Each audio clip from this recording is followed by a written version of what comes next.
are all ready, then I will kick us off with the intro here. I just told you that I wasn't ready, Aaron. Well, Why are you trying to start? This is so rude. I know, Dave. This is 2 years in.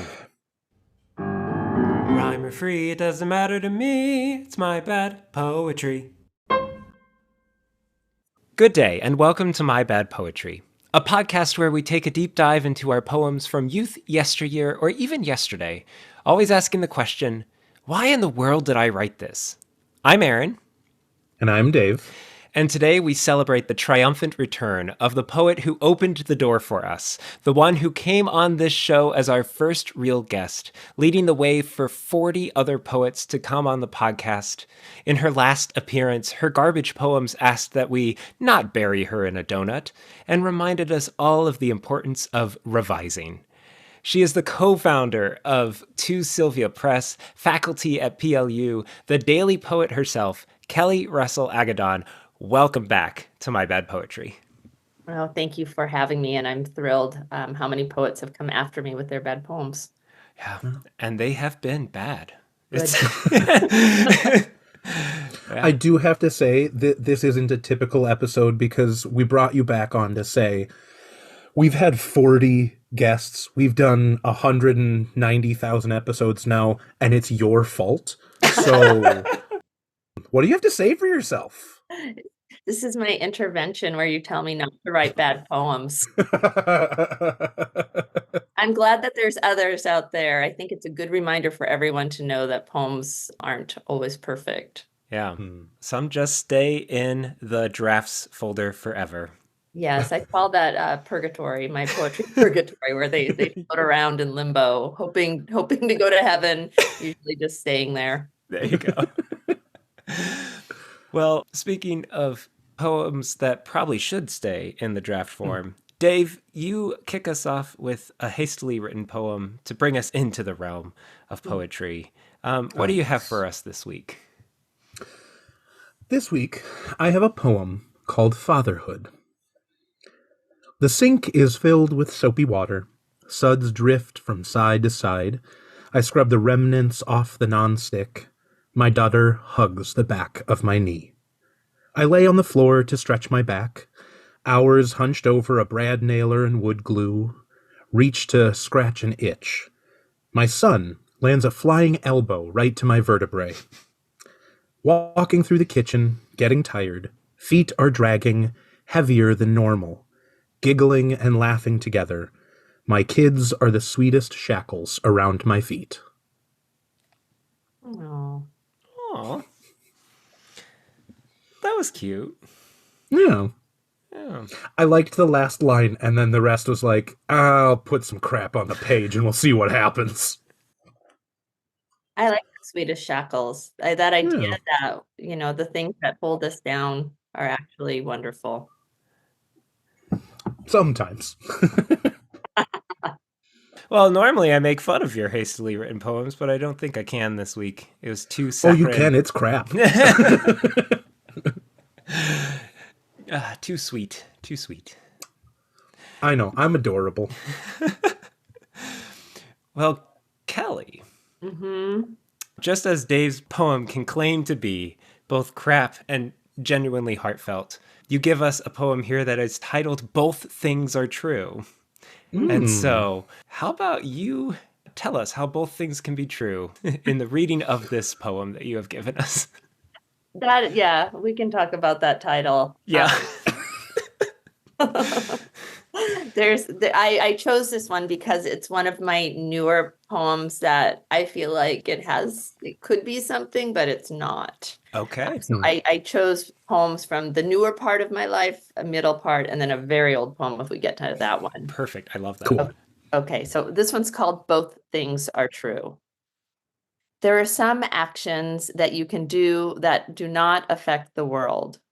Wait, that's wrong. That's like saying, if I eat part of the pie, the whole pie still exists. We are arguing over concepts we have no idea about.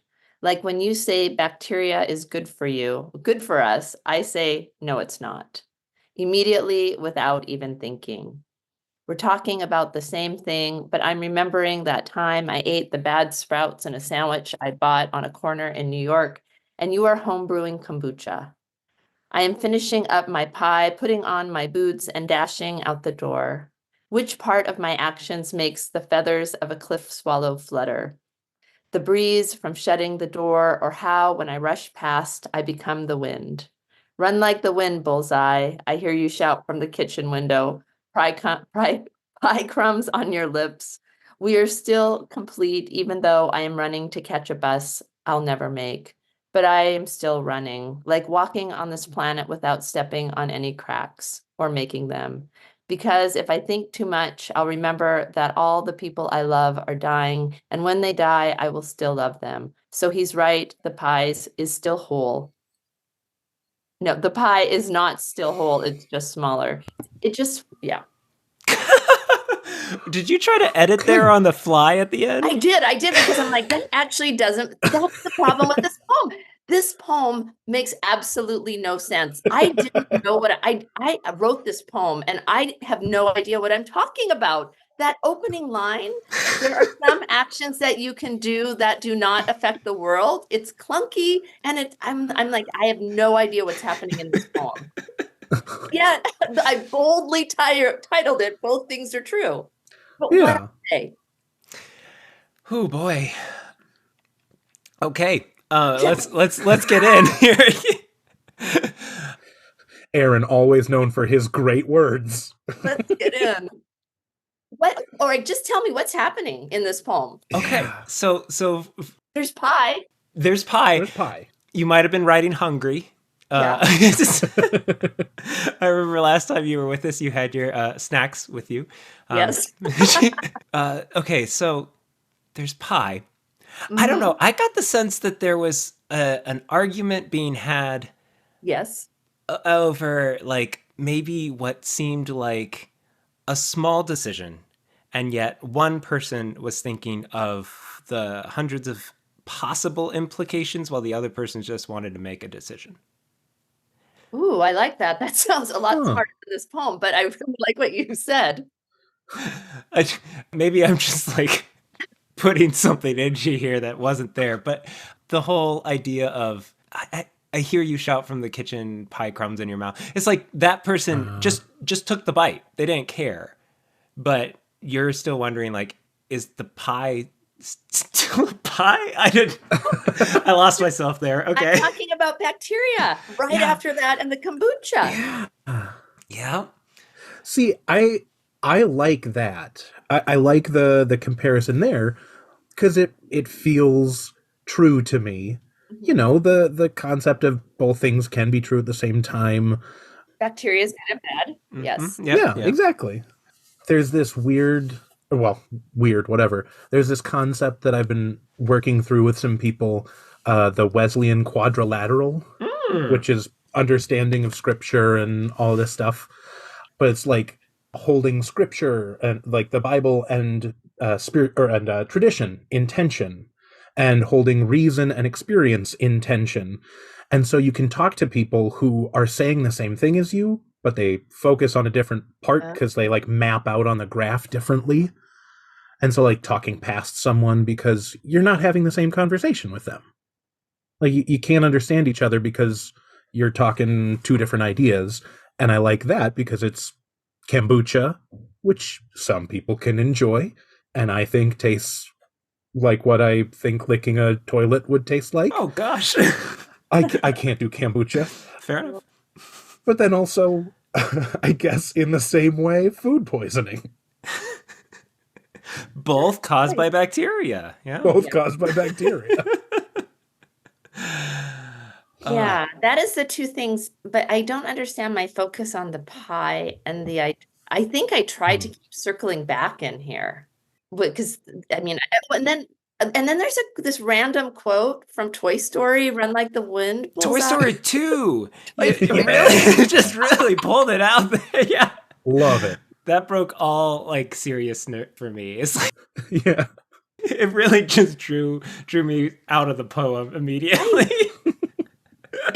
It just comes out of nowhere, and then all of a sudden people are dying. Then it gets really like everyone's going to die. So kombucha, pie, kombucha. First, two things that make no sense. Aligned that brings you into the poem that makes absolutely no sense. Then we've got pie and kombucha, Toy Story 2. And people dying. And then everyone dies. Oh gosh. Now, for our dear listeners who can't see this, this is all one stanza. Right. Just a brick. Yeah. It's just a brick. Yeah. Yeah. Yeah. It's just everything's together. Everything is equal. The way this poem is formed, basically the pie is as equal to the people I love, is equal to death, is equal to kombucha, is equal to food poisoning. And Toy Story 2. And Bullseye. Yeah. Yeah. Yeah. Mm-hmm. I mean, I should have quoted from American Pie or anything that has like pie in the title. Mm-hmm. Mm-hmm. But like I pulled out a Toy Story 2 quote that Or just put in, you got to put in more Toy Story references. That's so true. Like add in the claw from the first one. And I really can't think of any Toy Story references that would work. To Infinity and Beyond? yeah. Okay, sure. We can really make this worse. We'll just keep adding like, a whole series of Toy Story imagery to add on to this. Yeah. Oh, yeah. Oh, and this line right here, what part of my actions make the feathers of a cliff swallow flutter? Yep. And now we've got birds. Now, it kind of feels like in the moment you were trying to do your own butterfly effect imagery, but you were like, I can't say butterfly effect. I know. I'll make it the feathers of a swallow. Yeah. I wish I knew what I was doing. When I saw this one, I'm like, oh, this one's the one that's coming on because I'm reading it and I don't know what's going on. And I wrote it. This may be a dumb question. Yes. Is it bacteria that brews kombucha? Is it not a fungus? Because it has the mother thing? What? Or is it a bacterial colony? I thought it was bacteria, but the beauty of this poem is that the poet has no idea what she's talking about and grabbing all. So it really doesn't matter. It could be either. Google could tell us. It's Come on, Google. Funny name. It's called like a SCOBY. A scobia. Bacteria and yeast is a SCOBY. So it is cool. bacteria. Okay. So I did nail something there. Okay. Yeah. The biggest question of all, does the whole pie still exist? Yeah, that's what I don't even close it correctly. So I think what I was trying to say is that when people die, they don't really leave, but your relationship changes. But okay, the pie is still whole, but still smaller, so you don't have them in your lives. I'm not 100% sure that's what I think I was thinking of. Okay. So, but I really took a long time to get there and said a lot of really weird things. So and I like that conclusion. However, at the beginning it says, if I eat part of the pie, the whole pie still exists. So in some strange way, your comparison to losing a loved one to death is like taking a bite out of pie? Well, is it like a confession when you eat the body of Christ? I don't know. There we go. You know what I was saying? I think there's also what was spinning around in my head too was the idea of like equal rights for humans, where like if you give, rights to the LGBT community, you're not taking away from someone else. So there's that thing that everything's equal. It's not pie where you lose a piece. There's so much at play in this. So I don't know. I don't know what my head was thinking that day, except maybe I wanted to write a poem and this is what came out. Sure. Yeah. And I don't think it's been revised. I hope not. If it hasn't, I feel I hurt my own feelings. I think there's a lot of really fun ways this could go and concepts that are being explored. Yeah. When they say something, this isn't one poem, it might be 2 or 3 or 4 or none. I think that's a Billy Collins 15, book. I think. Yeah. I think there's several. These are probably just couplets. That's right. Yeah. It's just a bunch of non-related, perfectly good couplets. Yeah. That I can use in many different things. And it's so clunky. There's not a lot of music in here. It's No. it's very prosy too. So I think this one clicked off a lot of your check boxes for Oh, bad for poems. sure. Yeah. Thank you. Yeah. Thank you. I like to please. You understood the assignment I very did. well. No. Yeah. Yeah. Well, should we move on? I think so. Perfect. Because they get worse. I love it. Okay. That's so wonderful. Yeah. Oh, you'll have the joy of reading this title for our listeners because, Okay. yeah. The title is A Fancy Way of Saying You Hate Clowns. So this is what we're starting with. There's a word in here I'm going to have to say that I can't pronounce, but I chose to put it in the poem. And then the poem just ends. Okay. Poem. A fancy way of saying you hate clowns. Today, the ling cod is spicy, and so is the mime outside the fish market, pretending he's clinging to a pole as the wind tries to blow him backwards.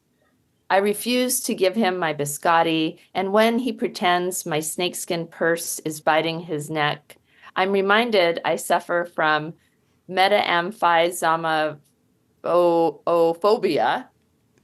Once, as a child, my sister let me pick out a poster at the Barnum and Bailey Circus. I chose the tiger jumping through the ring of fire. She said, I think the clown is so much better. For 5 years, I hated night, dreams of devils with red noses and tiny top hats. The moon was my favorite nightlight, though it never smiled back. That's it. That's it. You know what I love? A good spicy mime.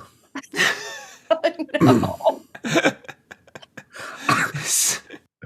That's all I can hear in this poem, and that's all I will imagine as I go to sleep, and I will call you at 4 a.m. when I wake up from my terror. I mean, can we all write spicy mime poems? I mean, that should be a chapbook or an anthology. Everyone turn in your spicy mime poems. Yeah. I love how you caught that because that completely, I completely missed that. The ling cod is spicy, and Yep, so and is the so mime. is the mime. So is this mime. This is a fun. So last week we had on Daryl Perry, and he writes particularly for the spoken word, and his chapbook was a collection of the crowd favorites from his different appearances. I give you this background because you put a word in here that's like basically unpronounceable. And multisyllabic. Yeah. So do you like to do public readings? And why would you torture yourself in this way? Absolutely. It's like I have a poem that has anesthesiologist in it. And when I go to say it, my dyslexia knows the word, but it can't come out of my mouth. So I have no idea why I put this in there. And I would just spell it out phonetically, but it doesn't, it just bumbles up the poem. But I want, and the title refers to it. So now I can't revise it out. That's true. Or I have to change it to the I don't know. There's A less fancy way of a less fancy way of saying you hate clowns, which is I hate clowns. Well, meta. Meta myphizo. I don't know. Can you say it? yeah. Dave, you're the one that looks Greek. It definitely is Greek, but it's in English. I got nothing. Metamphizomyophia. There it is. Yep, that's it. Metaphizomyophobia. I think we said it. You got Okay. it. You got it. Yeah. So I would need somebody to say the word during the reading first, and then I will copy them.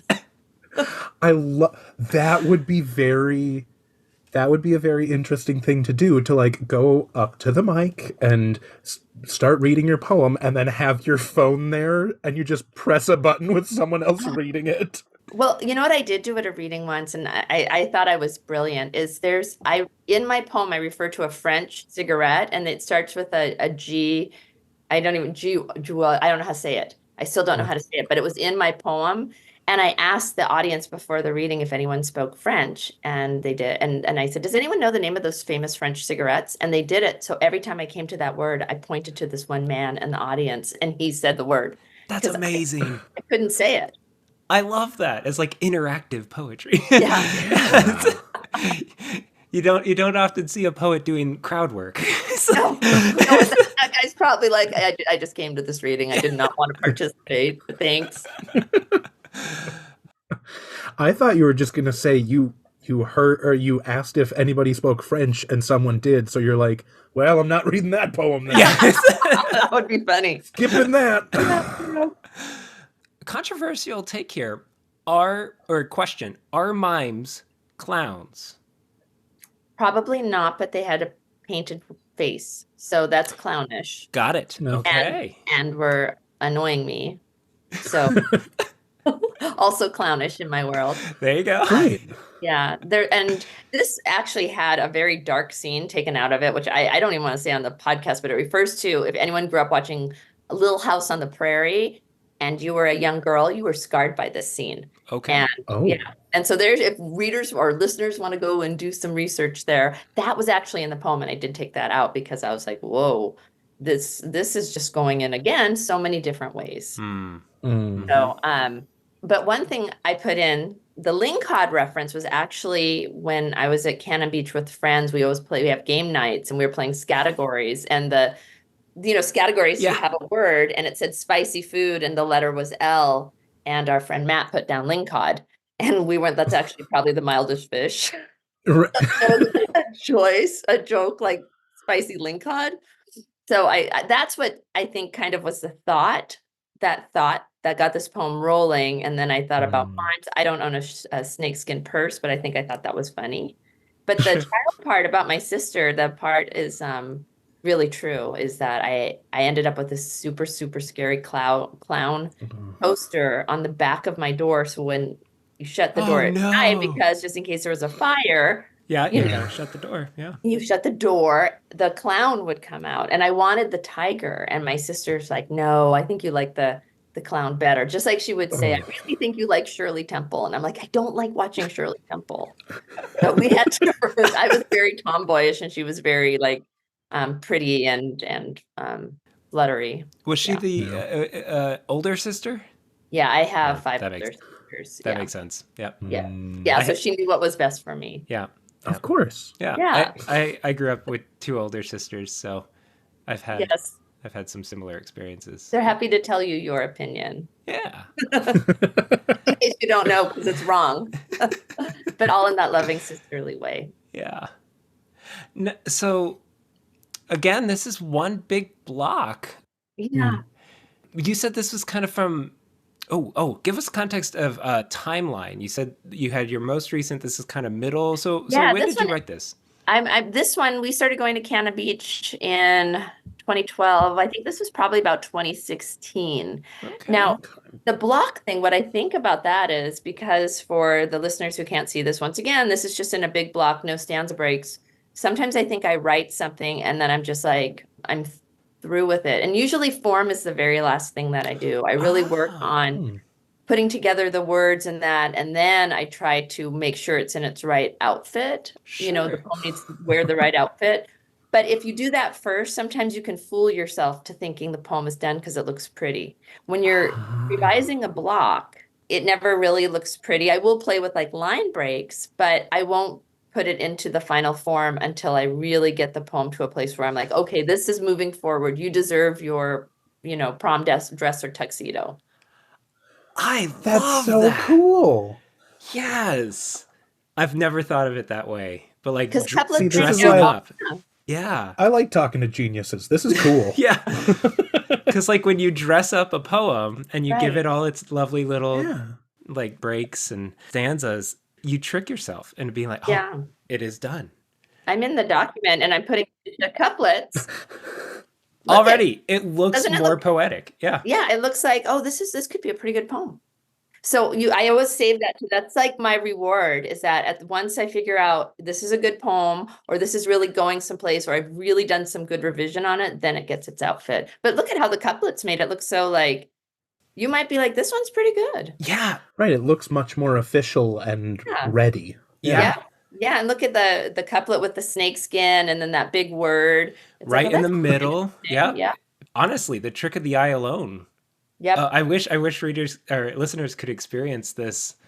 this Yeah. phenomenon, because it does make you go like, oh yeah, that looks like a good poem.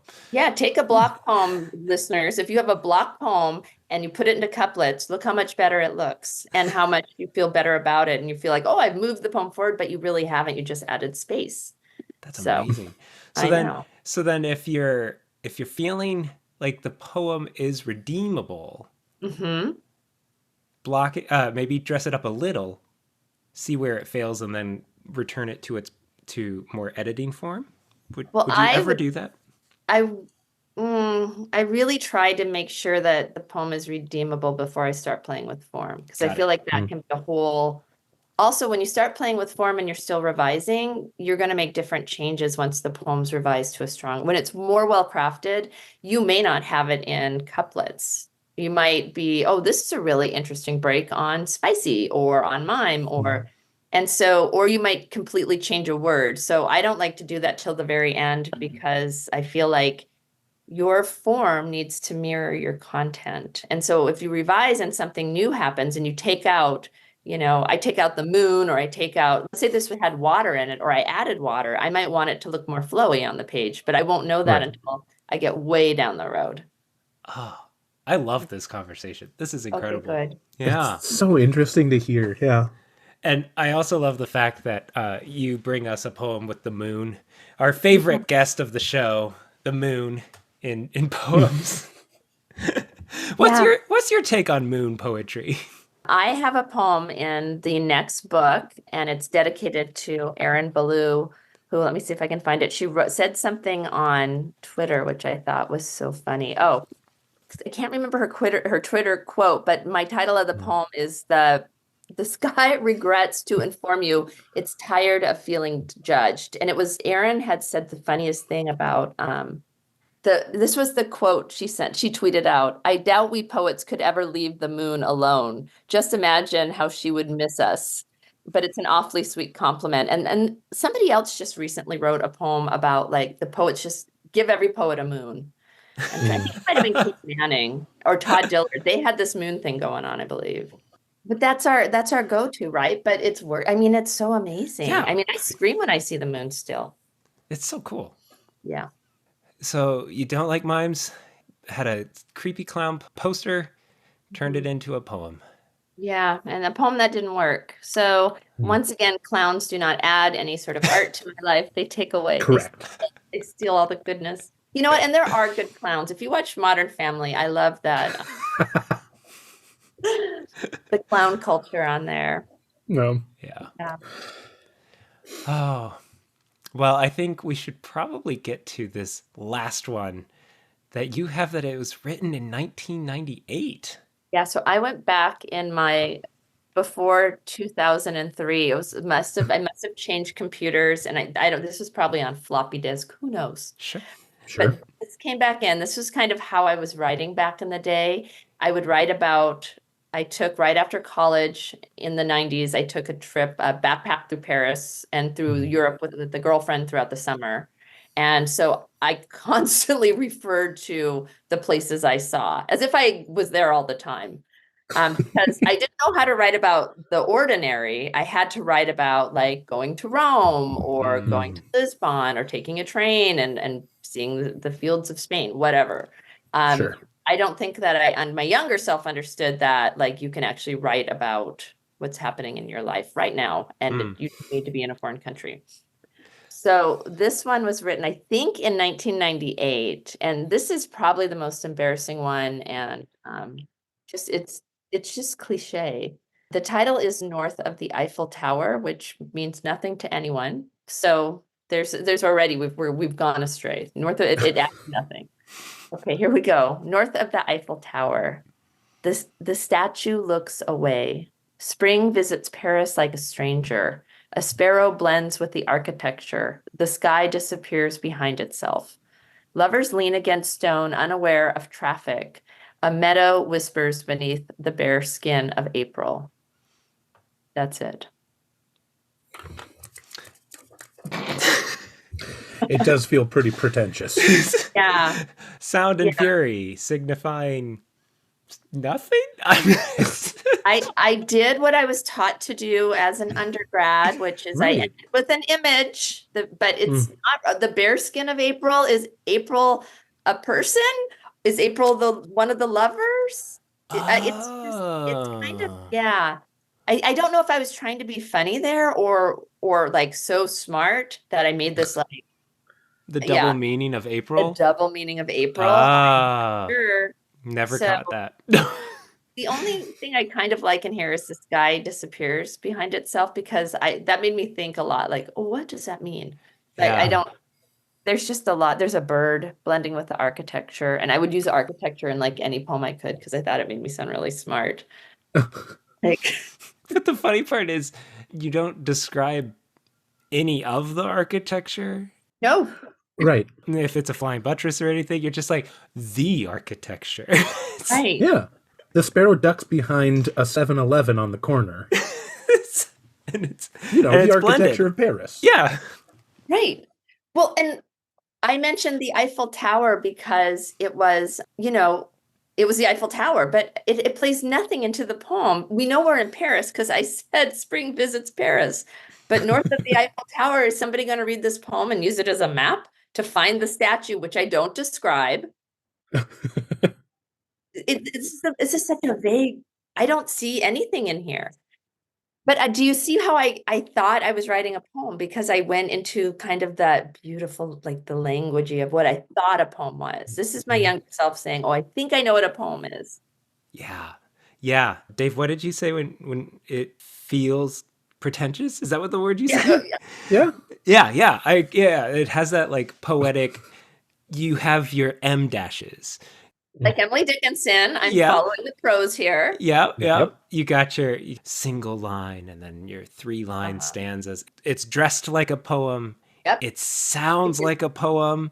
You look at it and it It's doesn't. indented. Yeah, it does. It's It's indented. it's Yeah. indented. So you're like, this is a poem. Yeah. This one's got to be good because it's got some indents. It says absolutely not much. No.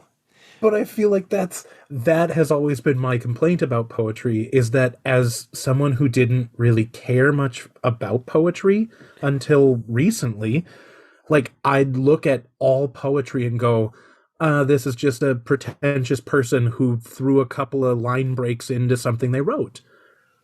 And no offense, but that does feel like what's happening here. But then I read your other poetry and you go, oh no, there are like talented, genius people who know what they're doing and make me feel things based on what they write. Like they teach me through simple words, and doesn't have to be this pretentious Right. whatever. And there can be that incredible meaning behind a line break or an M dash if it adds to the poem. And I don't. I think the M dash here is just trying to parallel itself. I don't think it's adding. I don't know. It just No, feels, it's not. It's a technique to show so I've got T.S. Eliot with April, I've got Paris, I've got Emily with the M dashes, I've got that bold statement, which is the statue looks away, which the statue looks away. Yeah. Is the statue embarrassed for the lovers that lean against the stone, unaware of traffic? I don't know. There's just so much. But there's not an I in this poem, which I thought was kind of interesting because a lot of times earlier work might be a lot of I. So I think I was really trying to sculpt it to my undergraduate, what I learned in at the UW, which was something, but obviously not a lot. It took some more time. Sure. What, you had to like grow and develop as a person to better understand yourself in society? Disgusting.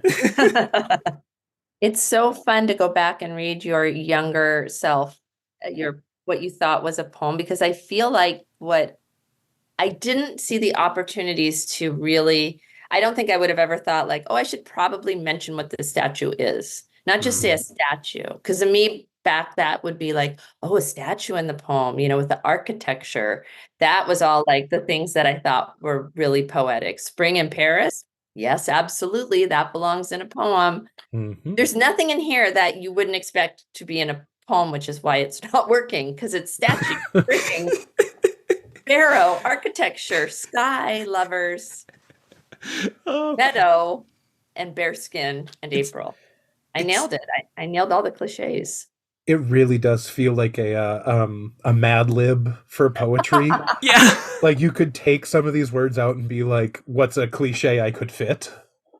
You know what would be really actually that would be really funny. So if instead of statue, like give me a noun, like Yeah, right. spaghetti looks away. The spaghetti looks away. Yeah. Spring in Houston. It might have just the same amount of effect as the statue looking away for me.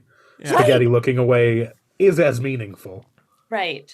I had a professor who would just probably be like, what does that mean? You know, because he was always questioning. I use the term buffalo nickel in a poem because, and I used it in the way like getting and he goes, well, if someone got a buffalo nickel, that'd be worth something. That doesn't mean worthless anymore. Like he was very like he would take apart all my different things. And I think you can do that with this because it says spring visits Paris like a stranger. And then we're talking about a sparrow blends with the architecture and the sky disappears behind itself. Is this what strangers do? They blend with the architect. I mean, that sounds a little creepy. And the sky disappears behind itself. Now the stranger sounds like a stalker. Yeah, just trying to hide. Yeah. Oh. It was like I found what I thought were pretty lines and I put them under something where I just said, spring visits Paris like a stranger, which again, what does that mean? How does a stranger visit a place? Mm-hmm. Mm-hmm. So it was what I thought a poem was. That's what I wrote here. Sure. Yeah, and the same issue with the last one. The lovers lean against stone, unaware of traffic. A meadow whispers beneath. Is the meadow whispering beneath the traffic? Right. Whispering beneath the stone, the lovers. No, that's how the roads in Paris are. They're unpaved. It's just grass. Just grass Yeah. meadows. Yeah. Yeah. If you were someone reading this, alien coming onto this planet and reading this poem, that is what you would think. Lovers lean against the stone, unaware of traffic. A meadow in traffic. Yeah, it's just I've got the poet look or the reader looking all different directions. Right. Yeah. It kind of feels like, in a movie or a TV show when they try and do shorthand of like, we've changed locations and they just do like a couple different establishing shots. This poem feels like a string of establishing shots. Ooh, now wouldn't that be a better title? Establishing shots? Yes. Yeah. That would, yeah. Then you could get away with some of this garbage. That's some heavy work that a title could do, yeah. It shows the power of a good title. Yeah. Yeah. Last time you introduced us to the phrase cake title. So, that's right. The cake title is when you show up at your workshop with some garbage title because your workshop has told you if you bring an untitled poem, you have to bring cake for the whole group. So you title your poem something like Morning. Or North of the Eiffel Tower. North of the Eiffel Tower. Tower, which doesn't matter. Eiffel Towel is even better. I love how you're actively editing this in the document. This is very fun. Yeah, so we could do so many fun things. One, just changing the title a couple different ways makes it either more jokey or it explains the lines in a different way. And then the idea of making it a Mad Libs of like doing noun, give me a city, give me a bird, give me a verb. Well, you could make it like, it would be funny if the opening line was the naked statue looks away, because then there are lovers, which is a whole like what is happening below this statue? Oh, sure. And then the bare skin of April makes a little more sense. It's like, is that the name of the statue? Is that the name of the lover? Is that the month of spring? Which that's immediately what I read. Yeah. Yeah, there's a thought. The naked statue looks away, because that's kind of funny. Then it could be kind of jokey because like the naked statue is the one looking away because it's embarrassed, but it's ashamed. Yeah. Yeah. I don't know, but you'd have to probably say nude. Naked would be more jokey. Yeah.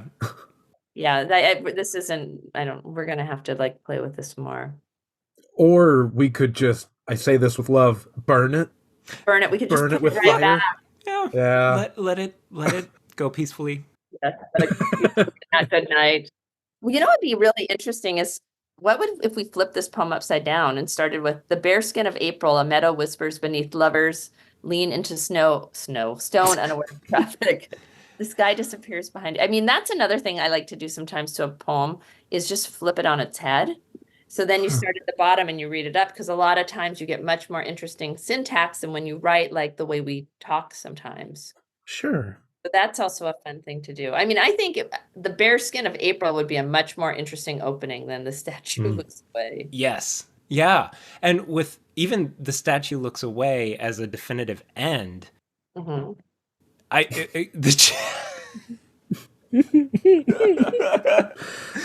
Dear listener, dear listeners, just one listener. Yeah. Just one listener. Kelly has apparently lost it and is writing the cheese stands alone. The statue stands alone. The statue stands alone. This is incredible, but I worry for your sanity, Kelly, if you stay on with us for too much longer. I know. So, do you want to talk a bit about what you're working on? Yes. I will tell you what I'm working on. I am working on a manuscript called Accidental Devotions. I have finally shared that title publicly, which is something that it's hard for me to do because then if I change the title, it feels like, oh, I just shared something very different. And now I made it, I know somebody when they date someone that they have to date them for a certain amount of time before they earn name rights. So, that person was called 6'5" for about 4 months. And I still don't know the name of the person that they were dating. Huh. Well, if you see a person who is 6 feet tall or 6'5", then you have a good guess. Yeah. Just any 6'5" person, I'll be like, yep. Hey, are you dating my friend? So it was hard to put that out, but it's called Accidental Devotions. I thought it was kind of taboo to say things before they go into print. Well, it hasn't even been I haven't even sent it to my editor. I just wanted to kind of put that out into the world, almost in a more manifesting way. Okay. Sure. It does revisit more spiritual themes of my earlier work. And I did create a form called an accidental devotion and a devotion. So I have 2 self-created forms in there, and it deals with, once again, climate change, mental health, desire, queerness, digital age. It's got a lot going on. Just tackling the easy stuff, right? Just simple. Put it together. Yeah, those live, laugh, love devotions that just lift your spirits in the morning, It'll be at the Hallmark section of the poetry. So yeah, that's what I'm here. I'm at a writing residency right now. I hope to finish it this week because it's close. That's awesome. That's so cool. Super excited to see what Accidental Devotionals ends up being. And if you change the title, you'll just have to come back and blur it out in this. The title of the book. Yeah, we'll redub it. So it will be your voice for a while, and then all of a sudden you'll be like, intentional prayers.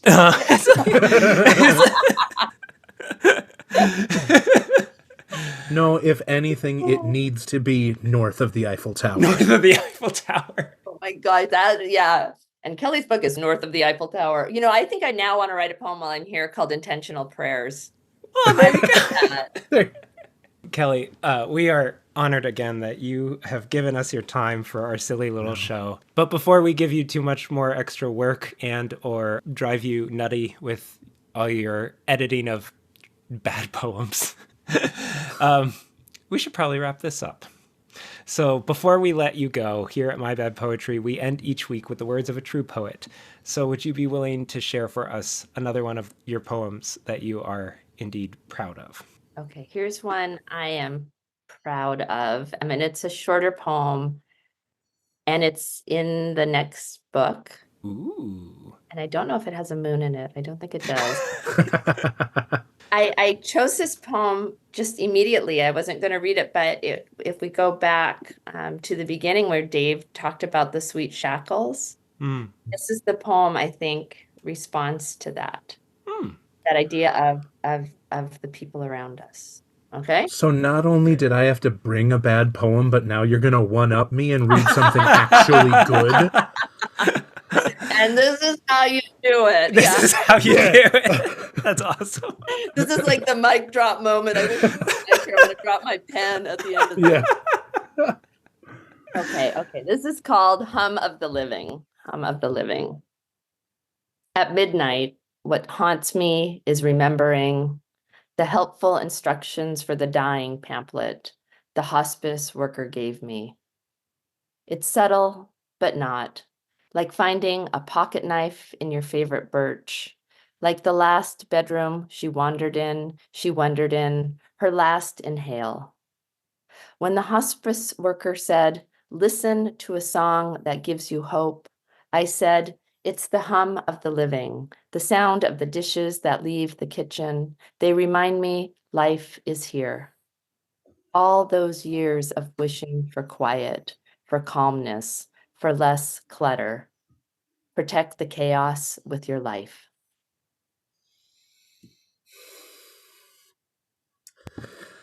Do I really have to keep bringing poems? Because this is just unfair. That was glorious and beautiful. Thank you. I just love that. Thank you. It's one of my themes. I do think about dying, but this one was actually written for my Nana who died at 107 right before COVID, which I'm truly thankful for. That actually ended up being a blessing. But it reminds me how sometimes as somebody who tries to like keep a tidy house or that, but there's all these messy humans around you, how much all these things you will miss if it wasn't there. Right. And just capturing that space in between of hospice. Mhm. It's that holy space that just people don't often talk about. And so no, you capture that beautifully. Yeah. Thank Right. you. Yeah, it's probably it's the hardest thing to watch because you know where. Yeah. Though my mom became a hospice. Here's a positive hospice story. My mom became a hospice volunteer after my father died, and the first person she was the supporter for hospice, came out of hospice and lived, and is still living. Wow. And That's so cool. and they told her, "Don't expect this to always happen." And my mom's like, Right. "I might be a miracle worker." This has been My Bad Poetry. Now go write some of your own bad poetry. Perfect. Yay. Very nice. That was it. Yay. Rhyme free doesn't matter.